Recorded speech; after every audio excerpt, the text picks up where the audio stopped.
Hey everyone. Okay. Have you noticed that a lot of us, a lot of people are saying the same thing, and that is that something, it just feels off. It's not necessarily like one giant event or one dramatic thing. It's like little things, little small changes, weird patterns, things that maybe don't seem important on their own, but together you just can't ignore it because it's just you just see it. And I was listening to a video the other day. His name is Jacob Whelan. I think that's how you pronounce his name.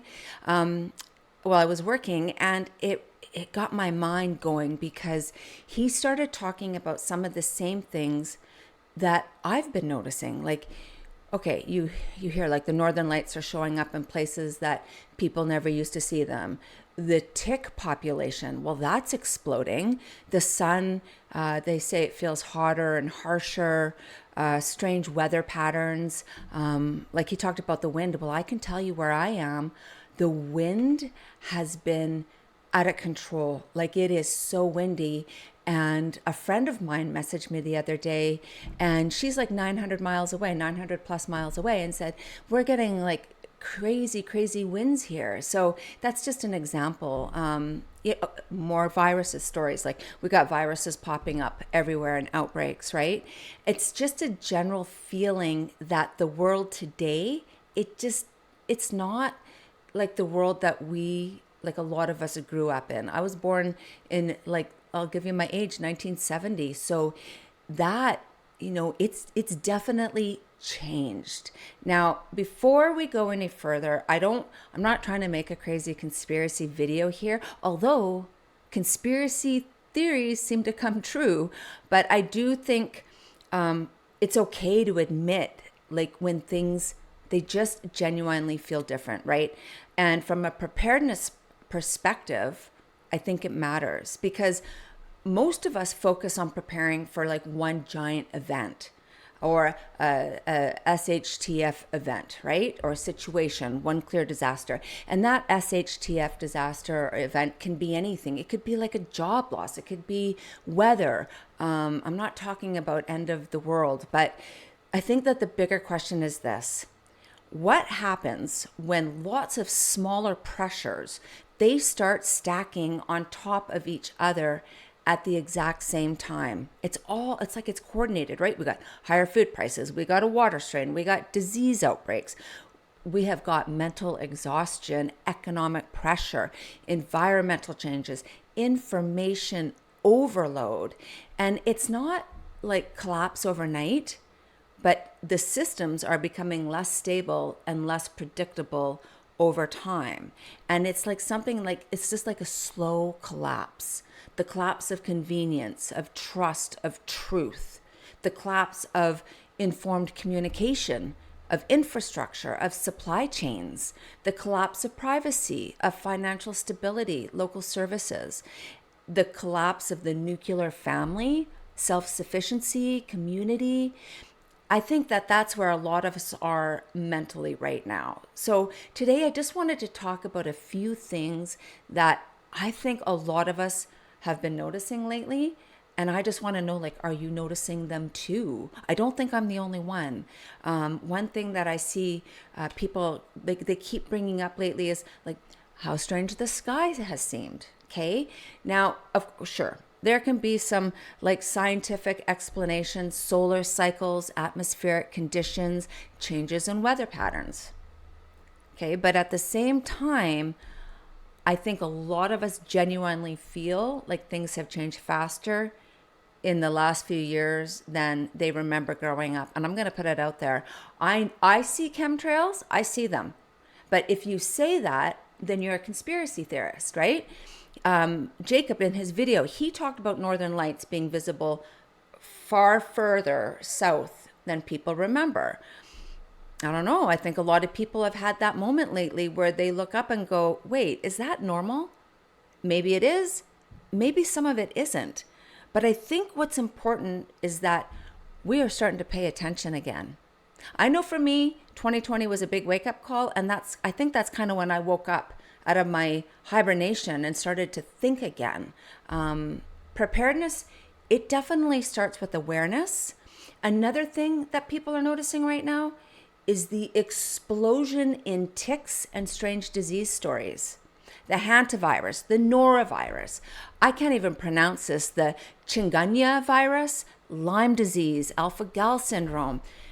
Okay, and maybe there are some reasonable explanations: warmer weather, milder winters, global travel, changing environments. But at the same time, I think a lot of ordinary people like you and me, we are looking around and we are realizing like, hey, this feels different than it used to.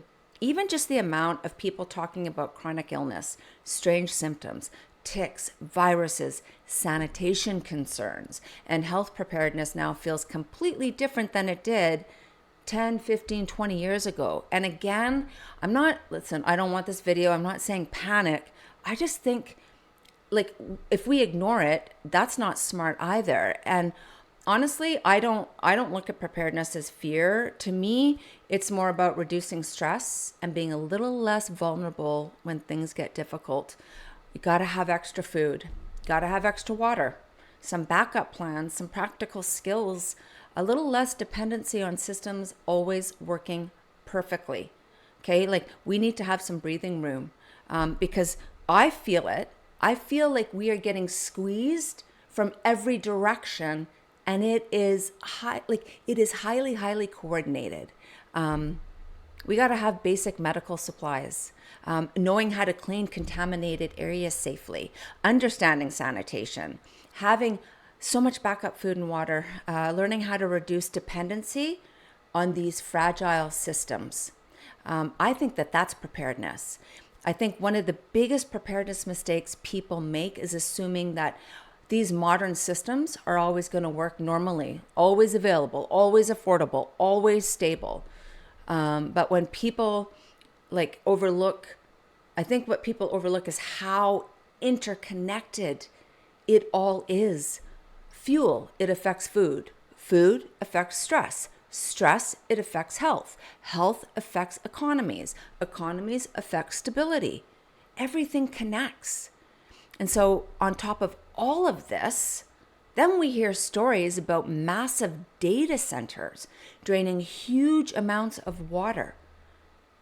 There's energy concerns, supply chain concerns, political instability, heat waves, infrastructure pressure.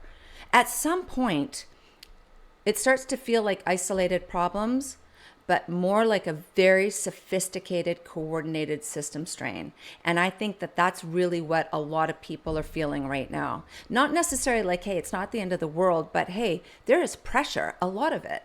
And from a preparedness perspective, I think we have to be calm and practical, and it makes more sense to be prepared now than ever. Learn to grow some of your own food. Learn some skills, reduce debt. I'll tell you, my youngest son, he's 20, and he came home a week ago. My husband taught him how to change the oil in the car. Things like that, teach them how to fish, teach them how to garden, learn skills, reduce debt, build local relationships, store extra supplies, back up information offline.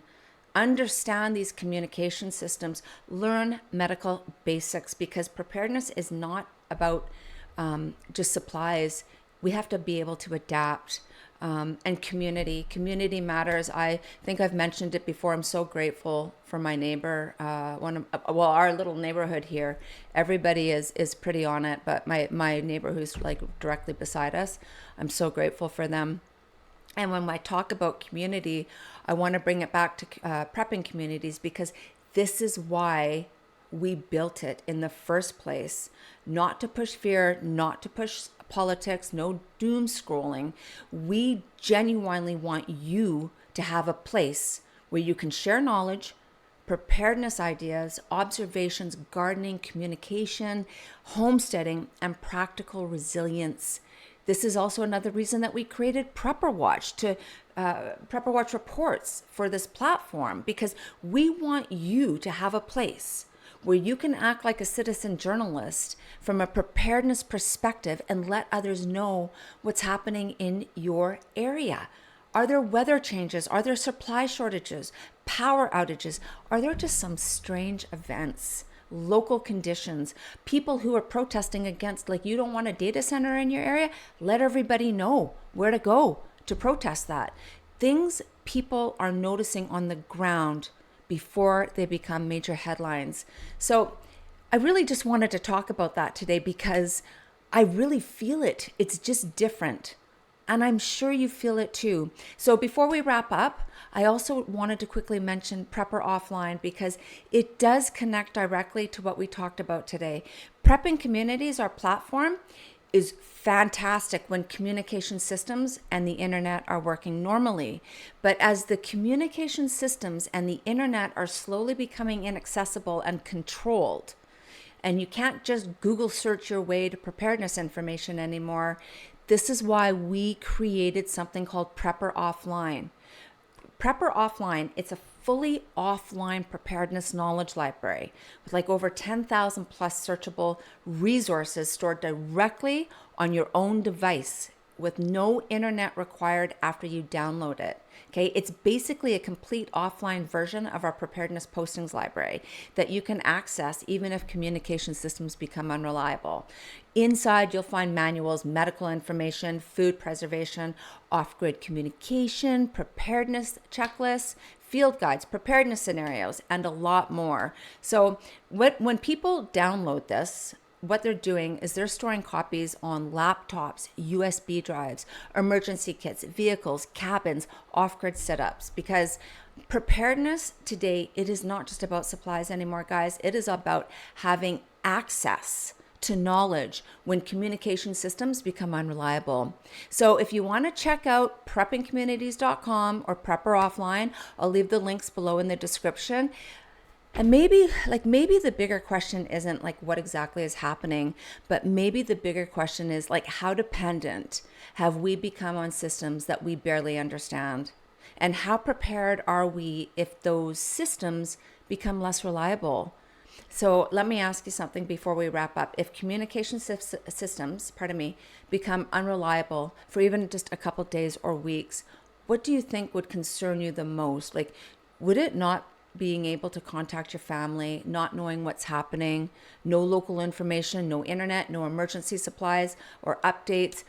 Please drop your comments below. I'd love to hear from you.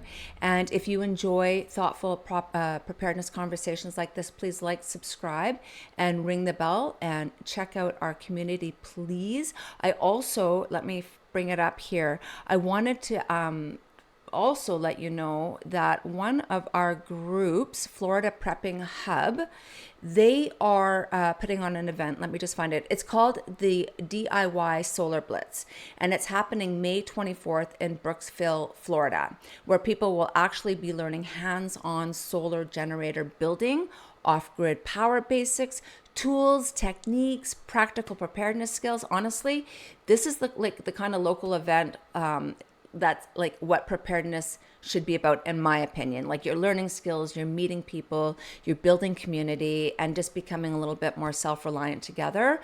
To find out more, you can access information on both of these events just by heading to preppingcommunities.com, looking up the Florida Barter Hub, or by contacting them directly. And I'll leave that information down below for you. That is a wrap for today, guys.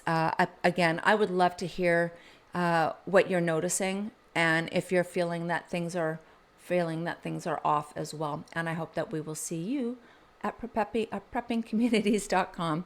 We'll see you in the next one.